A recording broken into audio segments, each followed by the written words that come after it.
Hellcat Charger, and it was absolutely insane. So today we've got our hands on a Hellcat Challenger. Now, as a reminder, both cars have a 6.2-liter supercharged Hemi V8, which stock produces 707 horsepower and 650 pound-feet of torque. That is ridiculous for a car. The Challenger has an MSRP of $59,999. Talk about horsepower per dollar. Now, you'd assume that the Challenger would be lighter than the Charger because it's a two-door. And in part, you're correct. It's about 100 pounds lighter. But what's interesting is it doesn't actually perform any better. Part of that is due to the fight for traction. The slightly more weight of the Charger gives it an advantage off the line than the 100-pound lighter Challenger, leading to quarter-mile times of around 0.2 of a second faster. This car is 4,450 pounds. Handling and road feel is a lot more like a Bentley Continental than what you typically imagine as a two-door sports car. The one thing that's great about the Challenger over the Charger is the blind spots are actually better on the two-door version than the four-door. In the Charger, looking over your shoulders, you're hit with a freaking city block full of blindness. In this, it's not actually that bad.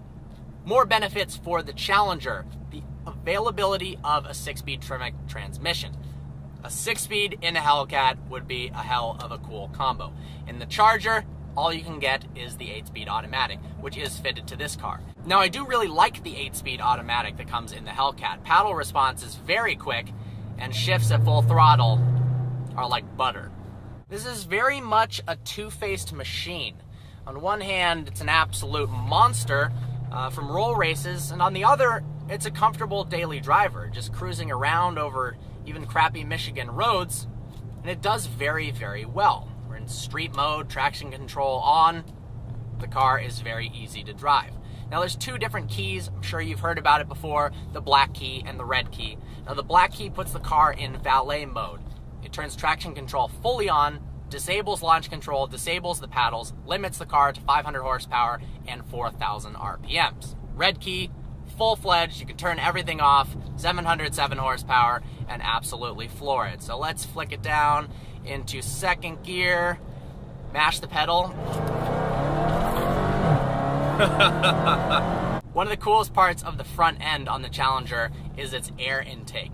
On the inside, driver's side headlight, it's actually has a pass-through to allow airflow into the engine. SRT designed this to keep the front end a little bit more simplistic, and well, it's pretty damn badass. With 707 horsepower, you've got to be able to slow down, and the Hellcat does that very, very well, thanks to full Brembo brakes. You've got 6-piston, 15.4-inch discs in the front, and 4 pistons in the rear. That means when you slam on the brakes, it works. The exterior of the Challenger is extremely aggressive. It looks awesome just like the Charger does. The only issue I have is that the Scat Pack variants look so close to the Hellcats, and you see those so often because they're running very cheap lease deals, that it takes some of the specialness away from the Hellcat. You see 392 Scat Pack all day long, and then when a Hellcat drives by, you just write it off as one of those. Now, not to say that those aren't cool cars whatsoever. Performance bargain for sure. But I wish they would have done a little bit more to differentiate the Hellcat. And in fact, I think the Scat Pack logo is almost cooler than the Hellcat badge. Interior-wise, it's pretty basic, but it's actually not bad for a car that pretty much focuses on nothing but straight line speed. The tachometer instrument cluster kind of harks back to classic muscle cars, which I like, with obviously a bit of a modern twist. You've got a touchscreen, a square screen in the middle, which has anything from climate control to media to, when you click the SRT button, you can change all the settings from traction control to horsepower. Let's run through that real quick. So press the SRT button. Horsepower, transmission, paddle shifters on, traction street, suspension street. So you've got a whole bunch of different options here. Let's put it in sport. And you can also customize it. I've got a warning now on the dash that says electronic stability control on sport, which probably means that I should floor it.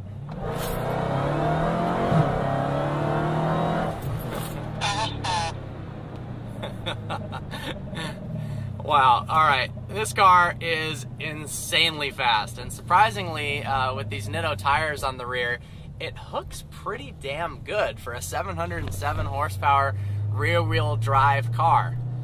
Whew! There's nothing like big V8 power. One of the most prominent characteristics of the Hellcat sound is the supercharger whine. It's got one of the loudest superchargers of any stock car on the market. You can, of course, because it's a supercharged car, get a lot more power out of it for not that much money. This has a Borla exhaust, which sounds absolutely insane, and is pretty deafening when someone does a drive-by.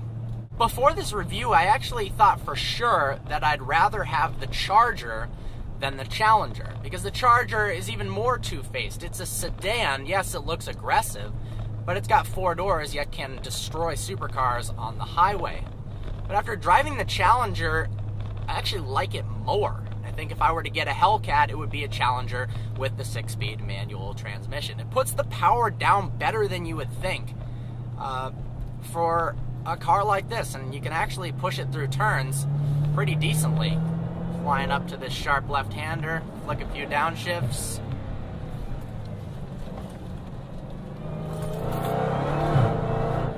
Yeah, it grips well.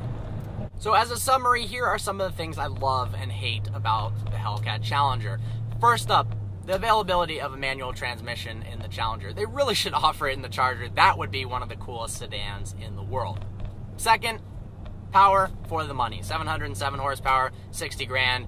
You can't argue with that, especially if you're gonna buy a used one. And now that they're not the hottest brand new thing to hit the streets, dealer markup isn't insane anymore. Things I hate about the Hellcat. It's too heavy. If they focused on weight savings, made this car 3,500 pounds, 3,800 pounds, it would be quicker, it would handle better, and it would just be an all-around more impressive vehicle. Second up, it looks too much like Scat Packs. They're common vehicles, and while those look great, it kind of takes some of the specialness away from this vehicle. Lastly, the interior quality is nice, but the styling isn't all that great. I don't like the front dash layout. It looks too much like a base Challenger or Charger or a Dart. They could have done something more special for their high-end vehicle. With that, I love this car. I hope you enjoyed this review. Like always, please browse our channel and subscribe. Look forward to seeing you next video.